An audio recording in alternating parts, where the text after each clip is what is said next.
வணக்கம். வருங்கால அரசு அதிகாரிகள் உங்கள் அனைவருக்கும் என்னுடைய பணிவான வணக்கங்கள். நம்மளுடைய இலக்கை நோக்கி நாம் ஓடிக்கொண்டிருக்கிறோம். நீங்களும் எங்களுடனே பயணித்து வாருங்கள். கண்டிப்பாக இலக்கை தொட்டுவிடலாம். அரசு வேலை என்பது எதற்காக? முதலில் நாம் அதை ஃபஸ்ட்டு தெரிந்து கொள்ள வேண்டும். அரசு வேலை என்று ஒரு வேலைக்கு நம்ம சென்று விட்டால் நம்மளுடைய சுயமரியாதையுடன் நம்ம காலத்துக்கும் வாழலாம். அது ரொம்ப முக்கியமான ஒன்று.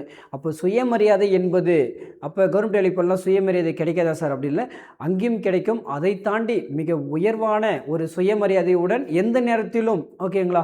இப்போ வேறு எதனா நீங்கள் பிஸ்னஸ் எடுத்துக்கிட்டாலும் அதில் ப்ராஃபிட் வரலாம், லாஸ் வரலாம், எது வேணாலும் வரலாம். ஆனால் ஒரு அரசு வேலை என்பது எப்பவுமே ஒரு நிரந்தரமான ஒரு ஊதியத்தை குடிக்கக்கூடியது. அதனால் நமக்கு எப்பொழுதும் நம்மளுடைய மரியாதையானது எப்பொழுதும் நாம் இழக்க மாட்டோம். சுயமரியாதையுடன் நம்ம வாழ முடியும் என்றால் அரசு வேலை என்பது மிகவும் ஒரு அத்தியாவசிய தேவையாக இப்போ காலகட்டத்தில் இருக்குது. அந்த ஒரு காலகட்டத்தில் அனைவரும் அரசு வேலைக்கு போக வேண்டும் என்ற ஒரு எண்ணத்தில் நம்ம பார்த்திங்கன்னா இப்போ 250 டே அப்படின்ற ஒரு சேலஞ்சில் பார்த்திங்கன்னா நம்ம என்ன பண்ணியிருக்கோம், நம்ம இப்போ ஒரு சீரீஸில் நம்ம போயிட்டுருக்கோம். அது ஒரு ஓரியன்டாக தான் பார்த்திங்கன்னா இன்றைக்கி நம்ம ஒரு டாப்பிக்கில் பார்க்க போகிறோம். ரொம்ப ஒரு முக்கியமானது. இன்றைக்கில் பார்த்திங்கன்னா நிறைய வினாக்கள் ஏற்கனவே பார்த்திங்கன்னா நம்மளுடைய தேர்வாணையத்தில் கேட்கப்பட்ட வினாக்கள் இருக்குது. அதனால் ரொம்ப முக்கியமானது பார்த்துங்க. வாங்க வீடியோக்குள்ளே போகலாம். அப்போ என்ன இருக்குது பார்த்தீங்கன்னா, இங்கே ஃபஸ்ட்டு கொஷின் என்ன சொல்லியிருக்காங்க பார்த்தீங்கன்னா, வேர்ச்சொல்லை ஓகேவா, வேர்ச்சொல்லை எதுன்றது கண்டுபிடிக்க அப்படின்னு இருக்காங்க. கண்டு அப்படின்னு இருக்கிறது. அப்போ கண்டு என்பது என்ன அப்படின்னு பார்த்தீங்கன்னா, கான் என்பதுதான் பார்த்தீங்கன்னா இதுக்கு சரியான ஒரு ஆன்சர். ரைட், ஓகேங்களா. அப்போ என்னென்னு பார்த்தீங்கன்னா, வேர்ச்சொல்களை நம்ம நிறைய படிக்கணும். ஏன்னு கேட்டிங்கன்னா, நம்மளுக்கு வேர்ச்சொல் அப்படின்ற ஒரு கொஷின்லேருந்தே பார்த்தீங்கன்னா நம்மளுக்கு ஒரு 3லேருந்து ஒரு 4 கொஷின் மேலே வருது. அப்போ அதுக்கான வேர்ச்சொல் எது அப்படின்னு பார்த்தீங்கன்னா புக் பேக்கு பின்னாடி கொடுத்துருக்காங்க. அதுக்கப்புறம் பாக்ஸ் போட்டு கொடுத்துருப்பாங்க. அதெல்லாம் பார்த்தீங்கன்னா ரொம்ப யூஸ்ஃபுல்லாக இருக்கும்.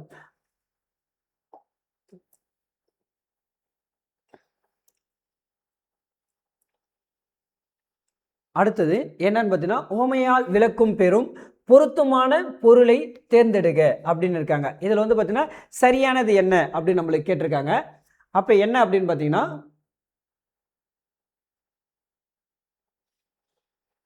உள்ளங்கையில் நெல்லிக்கனியை போல் அப்படின்னு இருக்காங்க. ஒற்றின்மையை சொல்லியிருக்காங்க.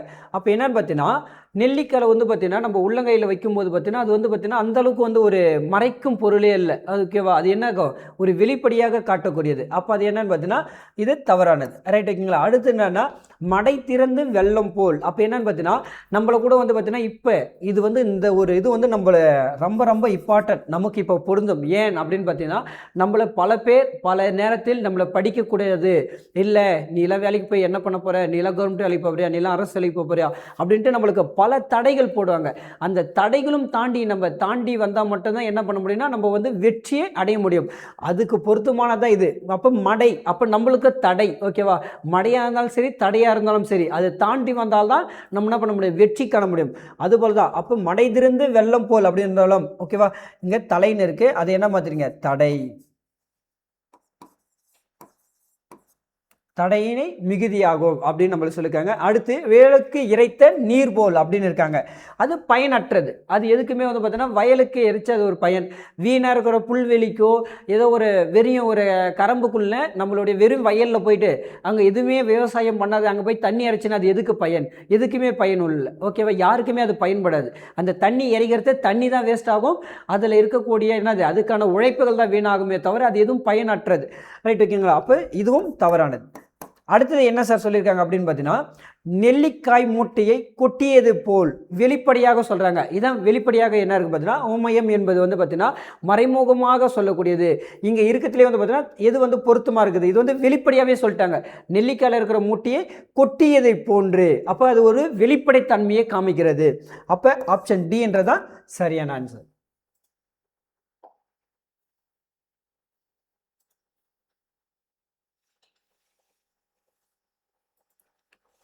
அடுத்து ரொம்ப ஒரு முக்கியமான ஒரு கொஷின் ஓகேவா, ஆப்ரேஷன் டிஜிட்டல் போர்டு அப்படின்றது அதன் நோக்கம் என்ன அப்படின்னு இருக்காங்க. ரொம்ப முக்கியமானது. ஏன்னு கேட்டீங்கன்னா, இப்பொழுது இருக்கக்கூடிய இந்த போர்டு அப்படின்றது என்ன அப்படின்னு பார்த்தீங்கன்னா, இப்போ நீங்கள் பார்த்துட்றீங்களே இந்த போர்டு, இதுமாரி தான் பார்த்தீங்கன்னா ஒரு 2019 நம்மளுடைய மத்திய அரசு ஓகேவா, நம்மளுடைய பிரதமர் நரேந்திர மோடி அந்த உடைய குழு அவருடைய அறிவுறுத்தல் பிரகாரம் என்னன்னு பார்த்தீங்கன்னா இந்த கரும்பலைகள் தான் வந்து பார்த்தீங்கன்னா நம்ம என்ன பண்ணாங்க டீச்சர் வந்து பார்த்தீங்கன்னா கரும்பலையில் சாக்பீஸில் எழுதிட்டு இருப்பாங்க.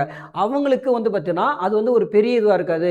மாணவர்களுடைய கற்றல் திறனை வந்து மேன்மைப்படுத்தணுன்றதுக்காக மாணவர்களுடைய கற்றல் திறனை மேன்மைப்படுத்தணும். அதேமாரி ஒரு குழந்தைகளுக்கு வந்து பார்த்தீங்கன்னா வெறியும் ஒயிட் அண்ட் பிளாக்காக காமிச்சின்னா அந்த அளவுக்கு மனதில் பதியாது.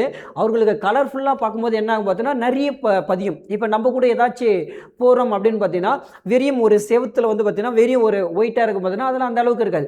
அதே இதில் கலர்ஃபுல்லாக பாருங்கள், அந்த படத்தையும் நம்ம என்ன பண்ணுவோம் நிறைய முறை உறுத்து பார்த்துட்டு இருப்போம். அதான உண்மை.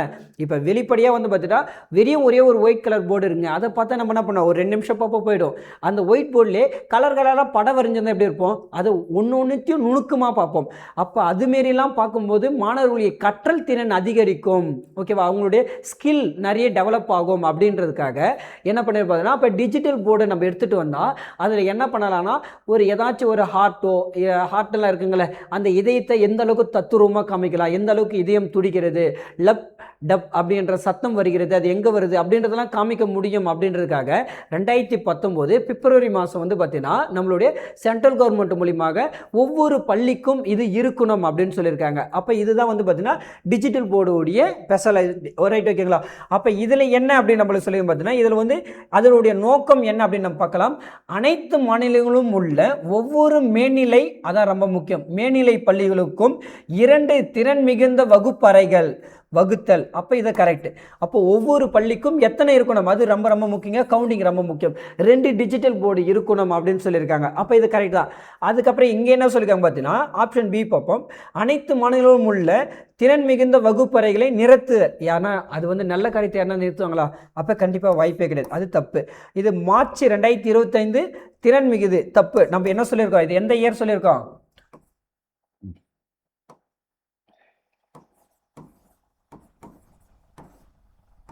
2வது மாதம் பிப்ரவரி மாதம் 2019 தான் இது கொண்டு வைப்பாங்க. இங்கே மார்ச் 2025 இருக்குது. அப்போ இது தப்பு.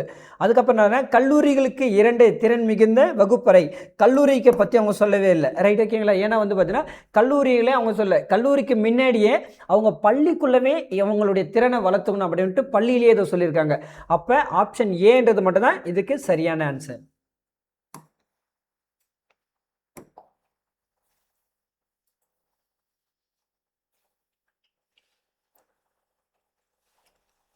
அடுத்தது என்ன நம்மளுக்கு சொல்லி பார்த்தீங்கன்னா தமிழ்நாட்டின் முதல் காங்கிரஸ் அல்லாத முதலமைச்சர் அரசியல் தலைவர் யார் அப்படின்னு இருக்காங்க.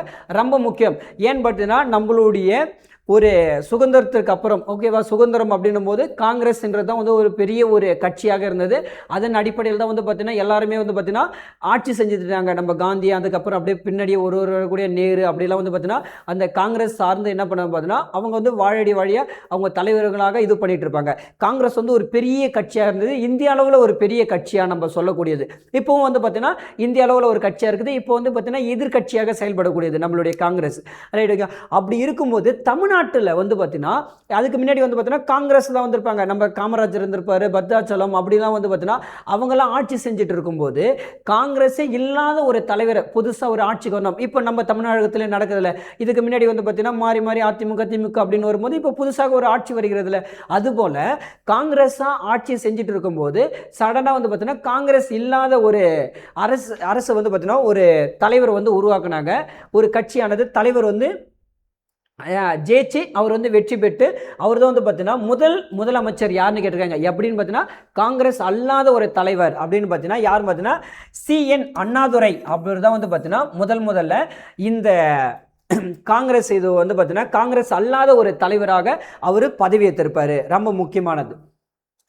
உங்களுக்கு இதுலேருந்து ஒரு கொஷின், இவர் எந்த வருஷம் அவர் பதவி ஏற்றிருப்பார் அப்படின்னு மறக்காம கமெண்ட் பாக்ஸில் கமெண்ட் பண்ணுங்க.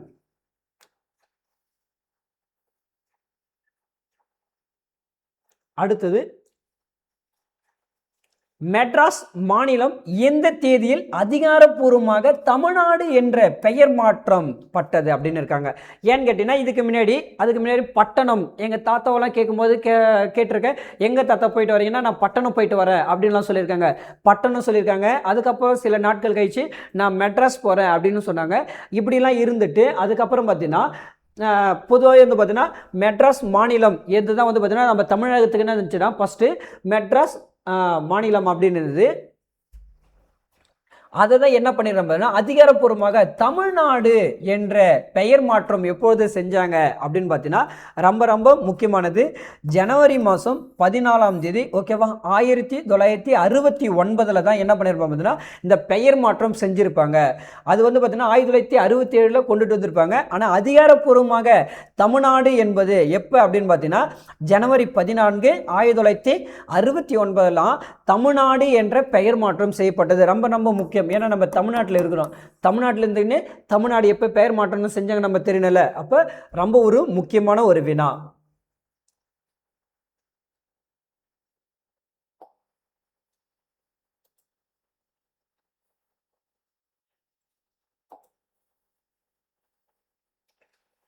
அடுத்து நம்ம எப்பவும் போல என்ன பார்க்கலாங்க, மேக்ஸ் பார்த்துருமா.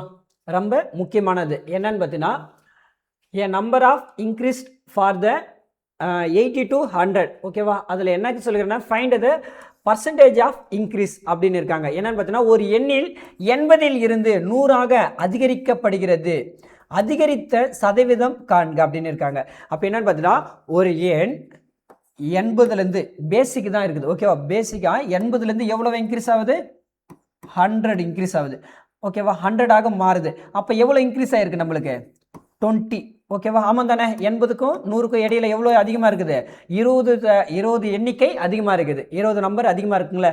அப்போ என்னன்னா அவங்க என்ன கேட்குறாங்கன்னா சதவீதம் அப்படின்னு கேட்குறாங்க. அப்போ இதுமாரி சதவீதம் அப்படின்னு கேட்கும்போது என்ன சார் பண்ணணும் பார்த்தீங்கன்னா எப்போவுமே ஒரு இன்க்ரீஸ் ஆகுதோ ஒரு டிக்ரீஸ் ஆகுதோ எதுலேருந்து ஆகும் அப்படின்னு பார்த்தீங்கன்னா பேசிக்காக எந்த வேல்யூ இருக்கும் அதுலேருந்து தான் நம்ம என்ன பண்ண முடியும், அது இன்க்ரீஸா இல்லை டிக்ரீஸாக சொல்ல முடியும். இப்போ சிம்பிளாக ஒன்று பார்த்துங்க. இப்போ இந்த பென் இருக்குது, இதை நான் ஒரு 50 ரூபாய் இதோடைய ரேட்டுன்னு வச்சுங்க. இதை நான் ஒரு 100 ரூபாய்க்கு விற்கிறேன் அப்படின்னு பார்த்தீங்கன்னா நான் என்ன பண்ணேன், பேசிக்காக இந்த வேல்யூவில் இருந்து தான் அது வந்து என்னது, நான் 100 ரூபாய்க்கு விற்றேன்னா அப்போ எனக்கு பெனிஃபிட். அப்போ இந்த பேசிக் வேல்யூவில் இருந்தால் கண்டுபிடிக்க முடியும். அதேமாரி இந்த பெண்ணு 50 ரூபா இருக்குன்னா இதுலேருந்து நான் ஒரு 25 ரூபாய்க்கு நான் விற்கிறேன் அப்படின்னு பார்த்தோம்னா என்ன இருக்கும், அப்போ எனக்கு ஒரு 25 ருபீஸ் என்னது எனக்கு டிக்ரீஸ் ஆகுது. அது எதுலேருந்து எனக்கு டிக்ரீஸ் நான் சொல்ல முடியும், இந்த பெண்ணுடைய ஒரிஜினல் ரேட் பேசிக் வேல்யூ இருக்குல்ல அந்த வேல்யூலேருந்து தான் நம்ம பார்க்கணும். அப்போ இது ஆக்சுவலாக ஃபார்முலா அப்படின்னு பார்த்தீங்கன்னா base value divided by different into 100, இதுதான் வந்து பார்த்தீங்கன்னா நம்மளுக்கு ஃபார்முலா அப்படின்றத விட்டுடுங்க. பொதுவாக என்னன்னு பார்த்தீங்கன்னா பேஸ் வேல்யூலேருந்து தான் எதுவுமே என்ன பண்ண முடியும், நம்ம இன்க்ரீஸாக டிக்ரீஸான்னு பார்க்க முடியும். அப்போ பேஸ் வேல்யூலேருந்து எவ்வளோ இன்க்ரீஸ் ஆயிருக்கு, 20% இன்க்ரீஸ் ஆகுது. நம்மளுக்கு பர்சன்டேஜாக நம்மளுக்கு மாற்ற சொல்கிறாங்க, ரைட். ஓகே, அப்போ என்ன பண்ணோம், 100ஆல் மல்டிப்ளை பண்ணோம். ஏன்னா பர்சன்டேஜாக அவங்க பர்சன்டேஜை கொடுத்துட்டு கேன்சல் பண்ண சொன்னாங்கன்னா என்ன பண்ணோம், டிவைடில் பண்ணோம். ஆனால் நம்மள சதவீதமாக மாற்ற சொல்கிறாங்க. அப்போ இன்ட்டு, அப்போ என்ன பண்ணலாம், 0க்கு 0 கேன்சல் பண்ணலாங்களா, அடிக்கலாங்களா.